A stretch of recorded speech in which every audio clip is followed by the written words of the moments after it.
we have Anuj Kathuria, who's the president of the India business at JK Tyre Industries. Sir, let me take the liberty of asking you the first question. Revenue is down 7%. Talk to us about what's happening with regard to volume, value, and what's the visibility like in the second half of this year? Do you expect some improvement to come through?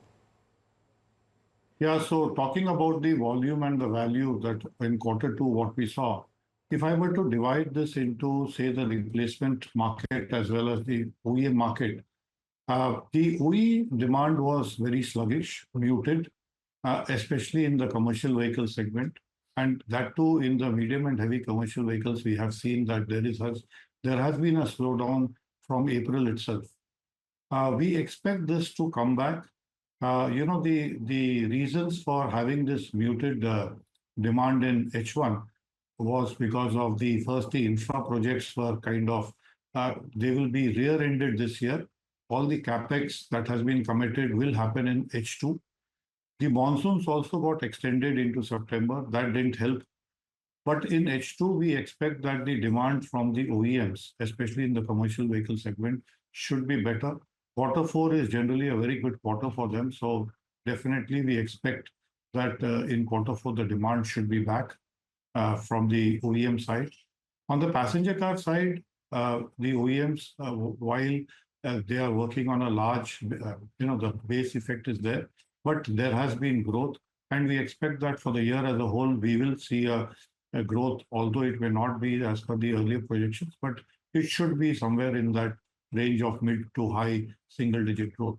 So this is again the OE side.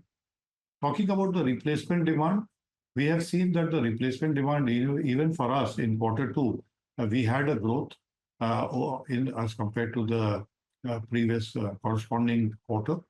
And we expect that from H2 onwards, the demand should be further improving. October month that we recently closed, we saw that there is good demand coming in.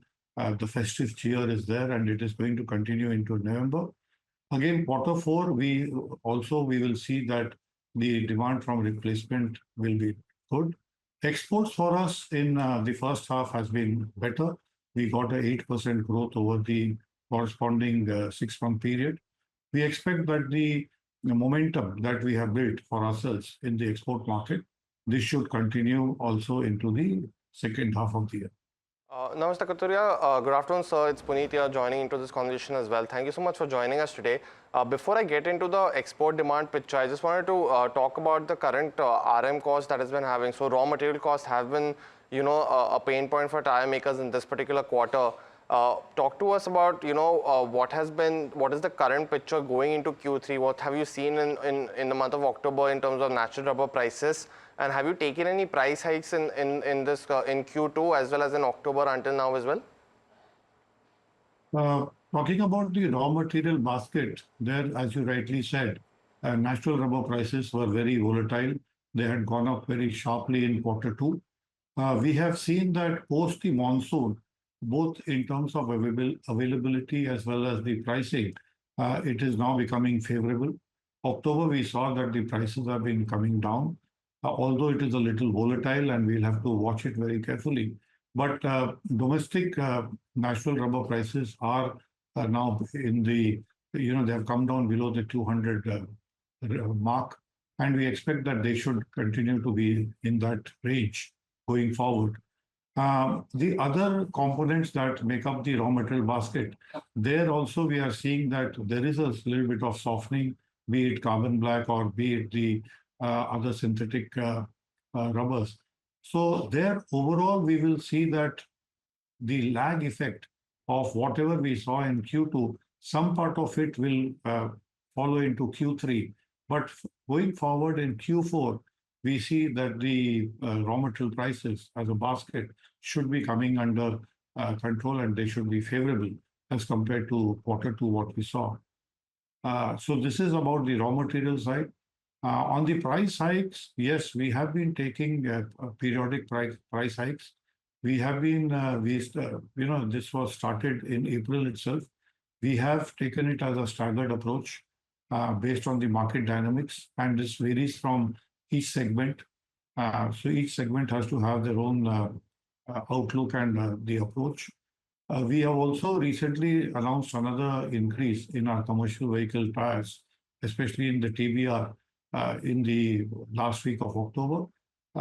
But however, there is still some part which has to be further recovered. So this will have to be balanced out between further softening of the raw material prices going forward and maybe another one or two, again, one or two rounds of price increases that will be required. And this should then get us to the level playing field. Yes, just any kind of average quantification that you can give us of the price hike that you've taken either in Q2 or in October. Will it be in between 1 to 2%? Will that be a safe assumption to make? So in Q2, we had taken close to between 1.5 to 2% increase. So for the year as a whole, till now, maybe it's in the range of 3.5 to 4%. But as I said, that there is something more that needs to be recovered. And do you see how much do you think that another price hike of about 1 to 2% would be need to be taken based on the current outlook that you have as of today? We'll have to, watch this very carefully, uh, depending on how the market plays out and also how we see the raw material prices. So this will purely depend on, see, we are quite sensitive and quite, aligned to this. So depending on how the market plays out, we will take the decisions accordingly.